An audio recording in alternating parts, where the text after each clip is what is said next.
자, 금융시장에서 가장 뜨겁게 맞붙고 있는 두 거인이 있습니다. 바로 SOXL과 TQQQ죠.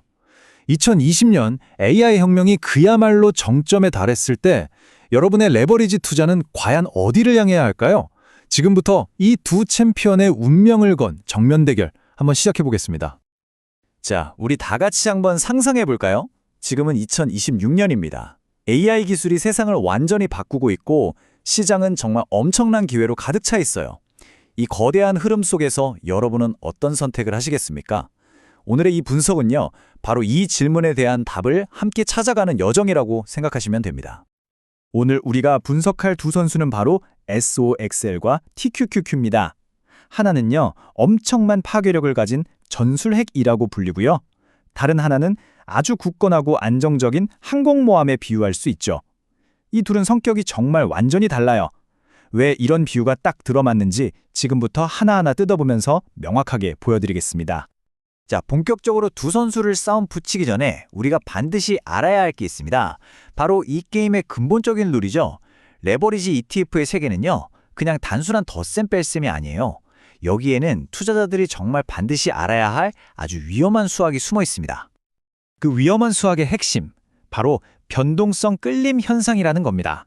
이거 정말 중요한 개념인데요. 쉽게 말해서 시장이 그냥 오르락내리락 위아래로 출렁이기만 해도 마치 중력에 이끌리는 것처럼 레버리지 상품의 가치가 스르르 녹아내리는 현상을 말하는 거예요.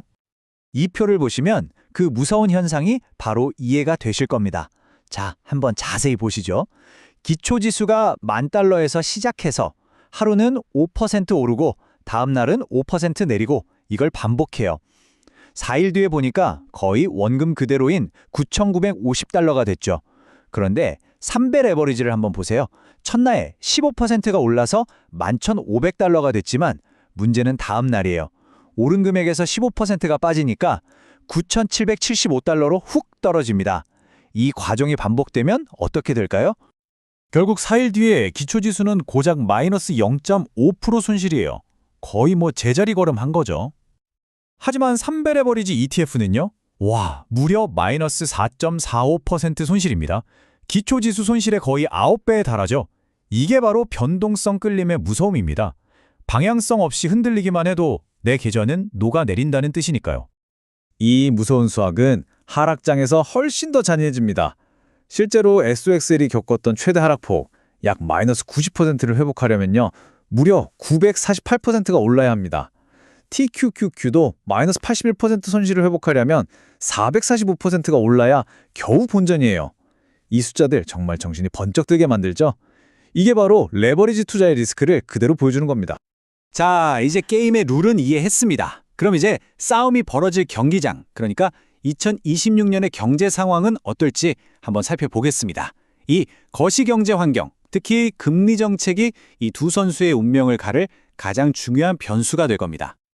현재 시장에서는 2026년 말쯤이면 미국 기준금리가 한 3% 수준까지 내려갈 거라고 보고 있어요. 이건 우리 레버리지 투자자들한테는 그야말로 두 가지 선물을 주는 셈입니다. 첫째, 기술주들의 가치평가 부담이 확 줄어들고요. 둘째, 레버리지를 일으키는 데 드는 이자 비용 자체가 저렴해집니다. 한마디로 돈의 압각이 풀리는 거죠. 하지만 여기서 진짜 중요한 게 있습니다. 금리를 왜 내리는지가 중요해요.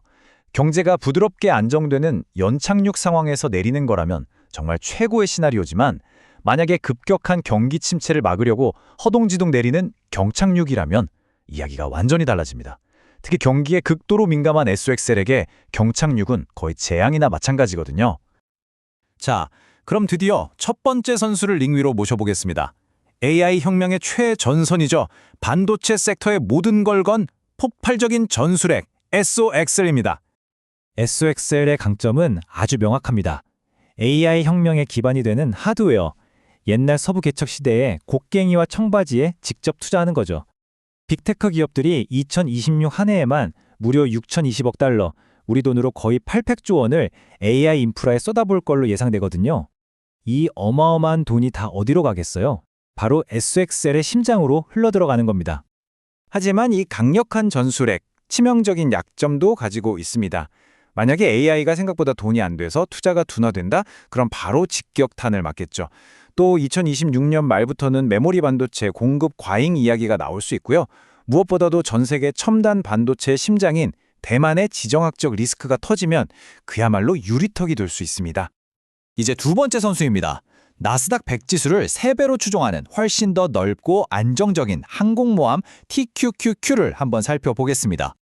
TQQ의 강점, 핵심 키워드는 바로 다각화와 수익 모델입니다. 2026년쯤 되면 AI 기술이 하드웨어를 넘어서 진짜 돈을 버는 소프트웨어나 서비스로 옮겨갈 거란 말이죠. TQQ는 마이크로소프트의 코파일럿처럼 매달 꼬박꼬박 돈을 버는 그런 기업들을 많이 담고 있어요. 또 소비재나 바이오 같은 다른 섹터들도 있어서 반도체 사이클이 좀 꺾일 때 충격을 흡수해주는 안전판 역할도 하고요. 물론 항공모함이라고 무적은 아니죠. 전술핵만큼의 그 폭발적인 한방, 이건 기대하기 어렵습니다. 그리고 애플, 구글, 아마존 같은 초대형 기업들이 많다 보니까 정부의 반독점 규제 리스크에 항상 노출되어 있다는 점도 꼭 기억해야 합니다. 자, 두 선수의 장점, 단점 모두 파악했습니다. 그럼 이제 감독으로서 2026년에 도대체 어떤 작전을 지시해야 할까요? 드디어 최종 전략을 공개합니다. 미래는 딱 정해져 있지 않으니까 한 3가지 시나리오로 나눠볼 수 있을 것 같아요. 가장 확률이 높은 45%는 AI 투자가 이제 성숙기에 접어들면서 시장이 좀 지루하게 옆으로 기는 횡보장입니다. 35%는 너무 뜨겁지도 차갑지도 않은 이상적인 성장세, 바로 골디락스 장세가 펼쳐지는 거고요. 나머지 20%는 최악의 시나리오, 버블 붕괴입니다. 여기서 정말 흥미로운 점은 만약에 AI 골디락스라는 최고의 시나리오가 펼쳐진다면 어떻게 될까 하는 겁니다. 자, 보세요. SOXL의 잠재 수익률이 TQQQ를 그냥 압도해버립니다. 전술핵의 파괴력이 제대로 터지는 거죠. 하지만 동전의 뒷면도 봐야죠. 최악의 시나리오, AI 버블 붕괴가 온다면 어떻게 될까요? 상황은 180도 달라집니다.